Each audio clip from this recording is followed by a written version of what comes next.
അടുത്തത് മിഥുനക്കൂറാണ്. മകയിരത്തിൻ്റെ അവസാനത്തെ 2 പാദം, തിരുവാതിര പുണർദത്തിൻ്റെ മുക്കാല്, 1, 2, 3 പാദങ്ങൾ ചേർന്നാണ് മിഥുനക്കൂറ്.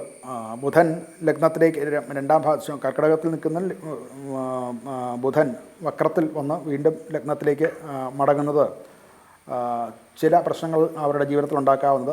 അത് ചിലപ്പോൾ നേരത്തെ എടുത്ത തീരുമാനങ്ങൾക്കൊക്കെ ചില മാറ്റങ്ങൾ നടത്തേണ്ടതായിട്ട്, അത് കൂടുതൽ ചർച്ചകൾ ചെയ്യേണ്ടതായിട്ട് വരും, അഥവാ ആത്മപരിശോധന നടത്തേണ്ടതായിട്ടുള്ള അവസ്ഥ വന്നെന്നിരിക്കാം, ബിസിനസ്സിലോ ജോലിയിലോ ഒക്കെ ആണെങ്കിൽ. അതുപോലെ വീണ്ടും റെക്ടിഫൈ ചെയ്ത് നൂതനമായിട്ട് ചെയ്യേണ്ടതായിട്ടുള്ള സാഹചര്യങ്ങൾ വരാവുന്നതാണ്. പഴയ ചില തൊഴിലവസരങ്ങളോ അല്ലെങ്കിൽ നമ്മുടെ പഴയ ചില ക്ലയൻസോ ഒക്കെ തിരിച്ചു വരാനും പഴയ ചില ബിസിനസ് ബന്ധങ്ങളൊക്കെ തിരിച്ചു വരാനും ഒക്കെ സാധ്യതയും കാണുന്നുണ്ട്. സാമ്പത്തികമായിട്ട് വലിയ നഷ്ടസാധ്യതകളൊന്നും കാണുന്നില്ല. അനാവശ്യമായിട്ടുള്ള ചിലവ് ചെയ്യൽ അത് കുറച്ച് നിയന്ത്രിച്ചാൽ മാത്രമേ ബാലൻസ് ചെയ്ത് പോവുള്ളൂ. ഉറക്കക്കുറവൊക്കെ ഉണ്ടാകാൻ സാധ്യതയുണ്ട്. അതുപോലെ അതിയായിട്ടുള്ള ഒരു മാനസിക സമ്മർദ്ദമൊക്കെ ഉണ്ടാകും. അതുകൊണ്ട് നാഡീപരമായിട്ടുള്ള ചില രോഗങ്ങളോ സമ്മർദ്ദങ്ങളോ ഒക്കെ ഉണ്ടാകാതിരിക്കാൻ ശ്രദ്ധിക്കേണ്ടതാണ്.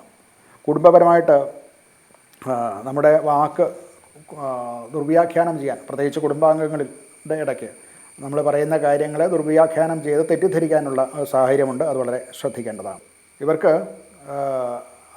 അവതാര വിഷ്ണു, അതായത് ശ്രീരാമൻ, ശ്രീകൃഷ്ണൻ മുതലായിട്ടുള്ള അല്ലെങ്കിൽ സന്താനഗോപാലൻ മുതലായിട്ടുള്ള അനവധിയുണ്ട്. അങ്ങനെയുള്ളതായിട്ടുള്ള വിഷ്ണുവിൻ്റെ അഥവാ കൃഷ്ണൻ്റെ മന്ത്രങ്ങൾ ജപിക്കുക, അങ്ങനെയുള്ള ക്ഷേത്രങ്ങൾ ദർശനം ചെയ്യുന്നതുമൊക്കെ കൂടുതൽ ഫലം ചെയ്യുന്നതായിട്ട് കാണാം.